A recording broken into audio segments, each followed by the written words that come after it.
Ya teman manusia sekalian, jadi kali ini aku bakal bahas satu hal yang biasanya nggak terlalu berat-berat, ya santai, tema santai. Dan ini based on my experience, ya pengalaman aku di ketika ya di salah satu sesi kuliah lah. Jadi ada satu pengalaman di mana itu cukup membekas ya, meskipun hal sederhana tapi cukup membekas dan mau aku share di sini. Jadi ceritanya dulu ketika kalau nggak salah itu Mada Tauhid. Jadi ada muhadharah atau kuliah, sesi kuliah di Mada Tauhid yang mana dokter dosen aku itu lagi jelasin. Dia lagi jelasin sesuatu dan itu ya bisa dibilang cukup rumit. Rumit sekali. Ya kita tahu materi tentang tauhid itu ya cukup rumit ya, tentang ketuhanan dan segala macamnya.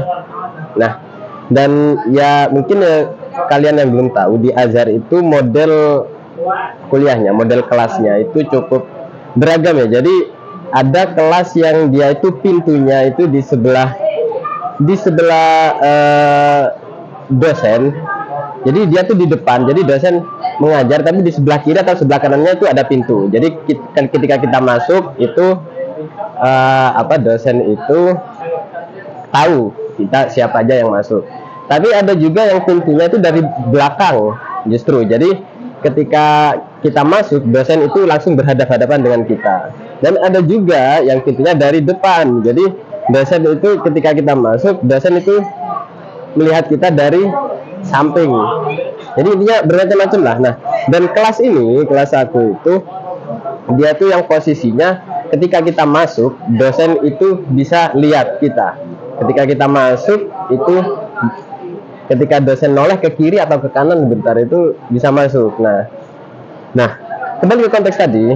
Jadi aku itu kan aku sudah lagi ada kuliah tuh, dan ya ada beberapa mahasiswa yang ingin masuk ke kelas itu ketika pelajaran sedang atau kuliah sedang berjalan.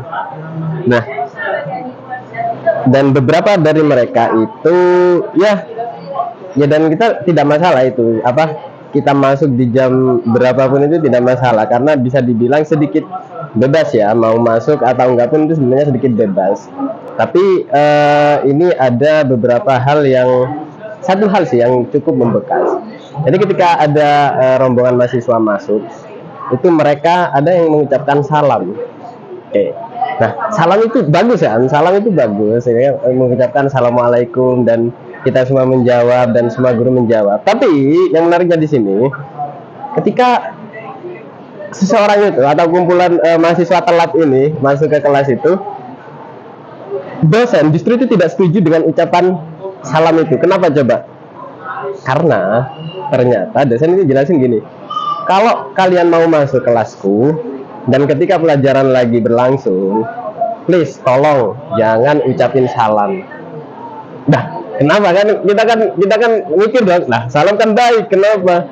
Nah, ya dosennya jelasin gini, karena kalau kita pelajaran sedang berlangsung, nah itu lagi rumit-rumitnya banget loh, maksudnya pelajaran tauhid yang sangat membutuhkan fokus yang lebih gitu kan, itu dipotong dengan salam, dipotong dengan ucapan salam, itu akan memotong fokus dan memotong pembelajaran. Itu alasan dosennya. Sehingga untuk kemaslahatan bersama, sebaiknya ketika masuk di tengah-tengah pelajaran itu tidak perlu mengucapkan salam, karena hukum mengucapkan salam itu juga sunnah dan menjawabnya itu wajib. Sehingga ketika kita mengucapkan salam di kondisi itu, kita harus menjawabnya, dan itu nantinya juga akan berimbas kepada mengganggu kegiatan belajar mengajar. Nah, jadi itu alasan dosen yang cukup masuk akal sih. Dan ya aku sedikit setuju sih, karena itu ya hal kebaikan ya itu untuk kemaslahatan bersama gitu loh. Dan ini memang konteksnya yang diutamakan adalah kegiatan belajar mengajar. Nah, jadi gimana sih menurut kalian? Kan mengucapkan salam itu kan baik, ya belajar itu juga baik. Tapi di sini konteksnya kebaikan mana yang kita dahulukan gitu loh. Apakah mengucapkan salam atau belajar? Konteksnya yang mana? Jadi kan mengucapkan salam itu baik, tapi tempatnya tidak tepat di waktu ini. Jadi memang kebaikan itu hal yang tepat, tapi perlu yang namanya lingkungan atau kondisi yang tepat juga untuk diterapkan. Ya, masuk ya. Ya semoga tersampaikan. Ini video santai aja, nggak terlalu berat-berat. Aku sharing pengalaman aja.